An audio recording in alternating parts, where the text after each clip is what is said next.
ये एक आपने ऐसा कॉम्प्लेक्स प्रश्न पूछा है। इसका बहुत ही डिटेल आंसर बन सकता, बट देखिए प्रिवेसी जो है ये बहुत दिनों से इस टर्म पे डिबेट चलता आ रहा था। और जब आधार लॉन्च हुआ तो आधार को लेके बहुत लोगों ने प्रिवेसी को लेके आपत्तियां जाहिर करी और कोर्ट में भी गए, सुप्रीम कोर्ट में। और आधार ये कांड सुप्रीम कोर्ट ने लैंडमार्क जजमेंट प्रिवेसी पे दिया और प्रिवेसी को उन्होंने एक तरीके से डिफाइन किया।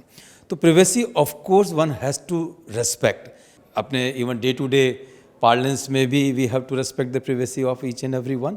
और जब डेटा की बात आती है, जो कि एक बहुत महत्वपूर्ण अभी प्रश्न आपने किया है कि इतना सारा डेटा आता है। अब यहाँ क्या है, जब डेटा प्रिवेसी, सो मैं थोड़ा इसको स्पेसिफिक करता हूँ आपके क्वेश्चन को। It is more with respect to data privacy. In general privacy तो of course one has to respect. Now data privacy, that मेरे डेटा को मेरी कंसेंट के बिना कहीं कोई दे ना दे, ये डर मुझे लगा रहता है। तो अब जब इतना सारा डेटा जनरेट हो रहा है तो इसमें दो तरीके से मैं इस क्वेश्चन को देखता हूँ।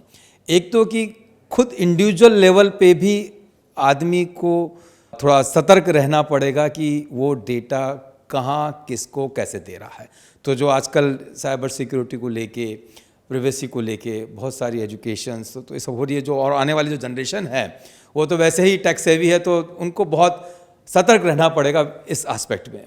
अब दूसरा ये कि कोई कंपनी है जो डेटा ले रही है, उसको एक स्टैंडर्ड हमारे सेट करने पड़ेंगे। तो उनको ये ट्रस्ट दिलाना पड़ेगा कस्टमर को कि अगर मैं आपसे आपका डेटा ले रहा हूँ तो ये डेटा मेरे पास ही रहेगा और उसके आगे कहीं जाएगा नहीं। तो ये ट्रस्ट होगा तो मैं उसको डेटा दे पाऊँगा, अदरवाइज शायद मैं डेटा आने वाले समय में न दूँ। हो सकता है, मुझे कभी कभी ऐसा लगता है कि मेरा एक व्यक्तिगत विचार है कि आने वाले समय में जैसे हम बोलते हैं कि 1 star rating, 2 star rating, 3 star rating, हो सकता है कंपनीज की भी ऐसी रेटिंग हो कि अच्छा 5 स्टार रेटिंग है तो yes I can give the data easily, more trust, you know. And 1 star है तो yes I have to think कि मैं दे रहा हूँ, नुकसान होगा क्या होगा। So this one can weigh, है ना, हिज और हर डिसीजन। अब इशू ये कि तीसरा जो एंगल है, गवर्नमेंट ऑफ इंडिया ने अभी personal data protection bill pass कर दिया है और उसमें बहुत डिटेल में इस एस्पेक्ट को, डेटा सिक्योरिटी इन प्रिवेसी को, कैसे डेटा लोग कलेक्ट करेंगे, कैसे यूज करेंगे और उसमें फिर पिनलाइज कैसे होगा, तो वो सब कंसेंट पे बड़ा उसका रोल है कि बिना कंसेंट के कोई डेटा यूज नहीं कर सकता है। जैसे आज आधार का डेटा भी जब कोई डिपार्टमेंट लेता है कि मैं आपका बैंक अकाउंट खोलने के लिए ये डेटा ले रहा हूँ, तो बैंक अकाउंट ही खोल सकता है, वो डेटा आगे शेयर नहीं कर सकता और किसी दूसरे पर्पज के लिए। सो ये जो प्रिवेसी का मैटर, कंसेंट का मैटर और जो अच्छा दूसरा सिक्योरिटी। अब सिक्योरिटी में आता है ये इंटरनल जो आईटी कंपनी जब डेटा ले रही तो कितना रोबस्ट नेटवर्क उन्होंने सिक्योरिटी का रखा हुआ है।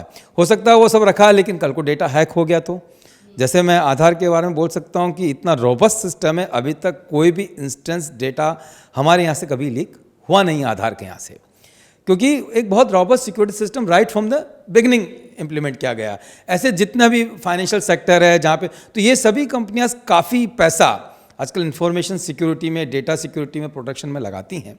तो वो तो it's a continuous, all the ecosystem player has to work towards security and privacy in the coming time, because lots of data will come through the IoT.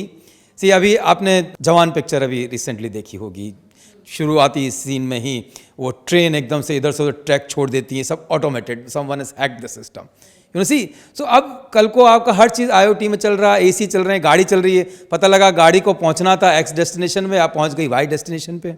तो ये सब चीज़ें, सो जब इनोवेशंस जब बराबर चलते रहेंगे तो आपको ये सब पैरेलली ये भी ध्यान रखना पड़ेगा कि कोई इसको मिसयूज ना कर पाए। बड़ा अच्छा लगा यहाँ पे आके, और मैं चूँकि थोड़ा लेट हो गया आने में, इसलिए मैं बहुत ज़्यादा लोगों को सुन नहीं पाया, लेकिन जितना टाइम मैं अभी यहाँ रहा और लोगों से मैंने इंटरेक्ट किया, लोगों में बड़ा उत्साह है। और यू नो ये जो जनरेशन जो मुझे अभी यहाँ पे मिली, ऐसा लग रहा है कि they think out of box, मतलब वो सॉल्यूशन ओरिएंटेड कुछ सोचना चाहते हैं, कुछ नया, और यहाँ पे आए हैं कुछ नई चीज़ सीखने, नॉलेज exchange करने। तो it's really good. So I'm really thankful to the organizers that they have invited me here to share my experience with the gathering they are having. So thankful to them.